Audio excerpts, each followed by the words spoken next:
That was a climb. Alexander hears the faint sound of a woman crying nearby.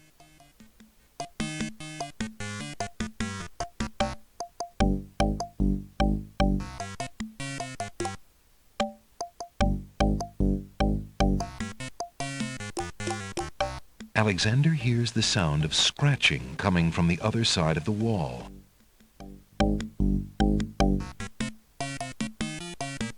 Alexander looks through the chink in the wall.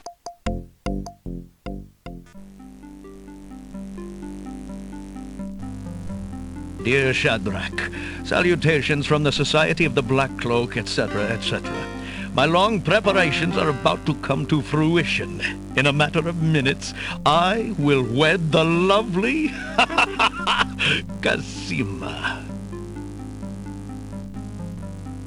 Once I've established my power and my crown, I can stage another accident.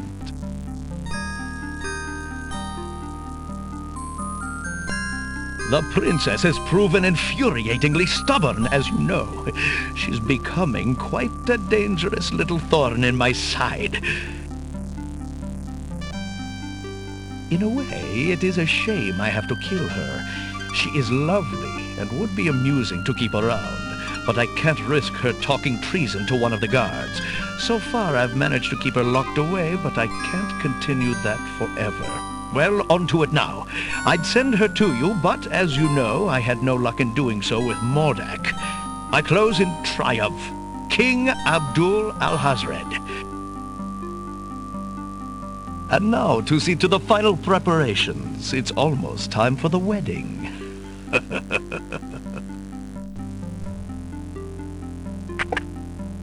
The wazir's words fill Alexander with blazing anger and fear for Cassima's life. That blackguard! That murderous swine! He'll not have his way if I have anything to say about it.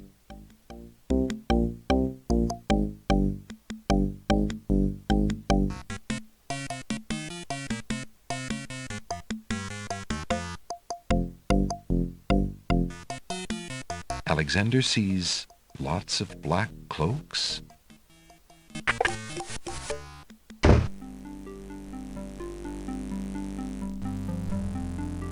Alexander opens the ebony box and looks inside.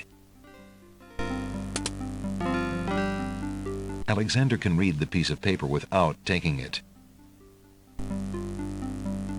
Inside the ebony box is a piece of paper with the word Zebu printed on it.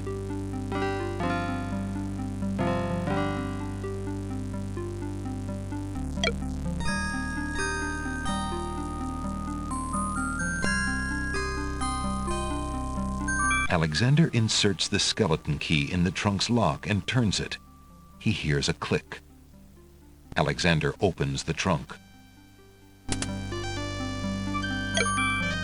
Alexander picks up the most recent letter and examines it.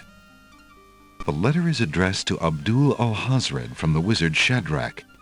It reads, "Greetings to a brother of the Black Cloak. I was sorry to hear of great Mordak's death, though he was a bit of a ninny at chess. It seems the plans for that little kingdom of yours are coming along. I must congratulate you on your handling of the king and queen. Isolating the island so that no protest could develop was another brilliant stroke. It looks like there's not much left to stand in your way. Do as I recommended with the girl, and you shall have your crown." That fiend!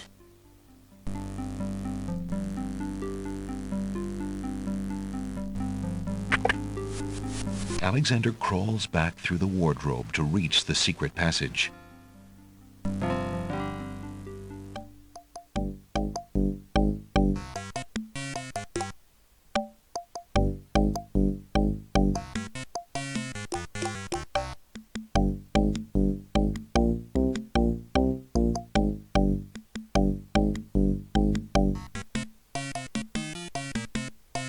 Alexander hears the faint sound of a woman crying nearby.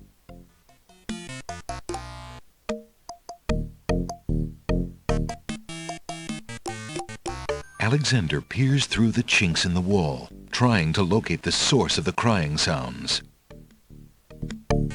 Alexander's palms begin to sweat and his heart to race. It's Cassima. He's found her. Psst! Princess Cassima! What? Who's there? It is I, Alexander. I'm here behind this wall. My, how suave that sounds. Alexander?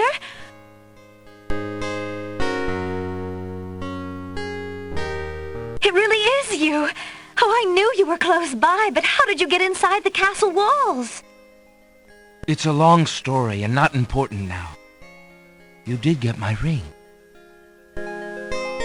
Oh, yes. It has brought me such comfort, Alexander, to know you were close by and had not forgotten. But you shouldn't be here. You're only endangering yourself. I'm afraid I'm not the only one in danger. Princess, be brave. I've heard such vileness today, such evil. What is it? Alhazred. He is not what he appears. I've known that for years, Alexander. But with Mother and Father gone, I'm afraid there's no stopping him. But tell me of what evil you speak. I have been so afraid for my kingdom, not knowing what he plans. The kingdom is in trouble, but the real threat at the moment is to your safety, Princess. Alhazred has such plans. You don't want to wed Alhazred, do you? How can you ask? Of course not. If you do not wish to marry him, Cassima, you shall not. I promise you. But we must get you out of here now. You are not safe. But Abdul would tear the castle apart if I were to disappear from my room. You shall have to do what you can to delay his plans from your end. I can't just leave you here. Alexander, do not despair for me. I have been safe in this room for nearly 6 months now. Abdul can be in no hurry, whatever he plans. After all, I'm to be his bride, am I not? I have been planning too, you see. I believe I can escape. If I can only get a chance to lay my hands on a weapon, there might be an opportunity in the hustle of the wedding. But Shh, just a moment more, then you must go. Let us not waste time with words. Please, let me just look at you, dear Alexander.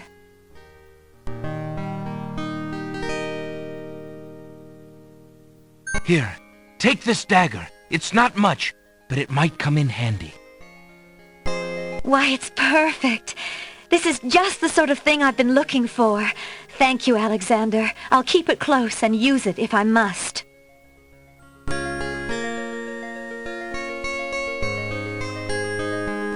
Alexander is carrying a message from his beloved Cassima.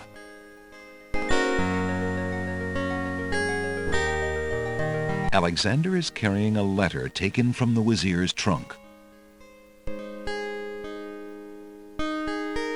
I found this letter in the Wazir's bedroom. I think you should know what it says.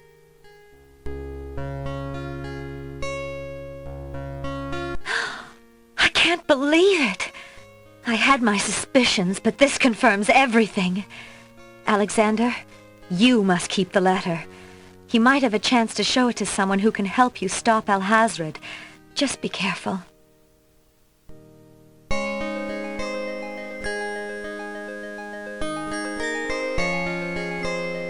Oh no! Someone's coming! The lock on Cassima's door rattles abruptly. Alexander, hurry! Step away before they see you!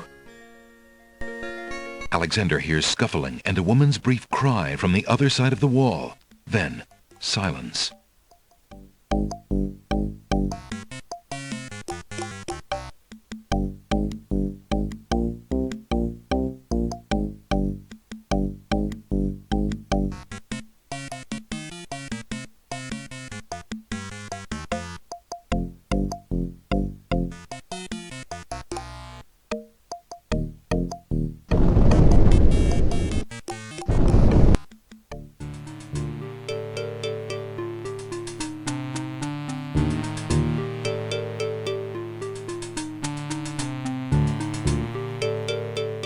Alexander doesn't see any way of opening that door manually.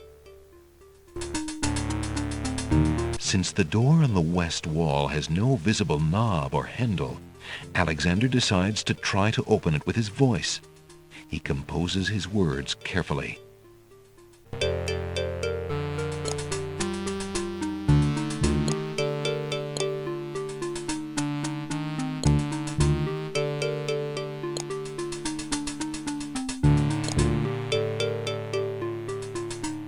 Listen, door.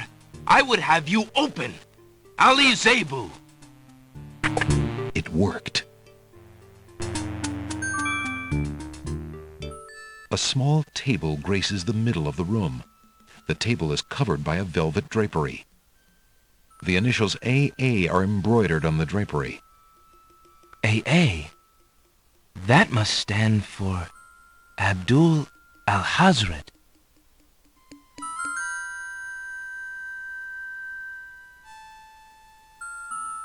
Alexander pulls the drapery aside, curious as to what might lie underneath.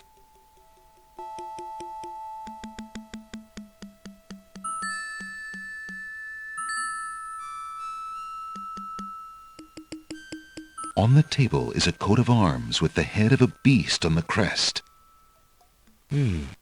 Beast said that his coat of arms was stolen by the Druids. This must be it. On the table is a fleece made of gold. That fleece must belong to the Winged Ones, and they thought the Isle of Wonder had taken it. On the table is a strange-looking stone that's giving off an odd, high-pitched noise. That must be the Isle of Wonder's singing stone. Didn't the queens think that the beast had stolen it? On the table is a miniature oak tree. It looks very old. That must be the sacred miniature oak that the Druids thought the Winged Ones stole. As Alexander looks at the objects on the table, he realizes the depth of the Wazir's cunning. It must have been the Wazir or an accomplice who stole that one thing most precious to each island, and then leaked rumors that one of the other islands was responsible. What did the Wazir have to gain by causing the islands to hate one another?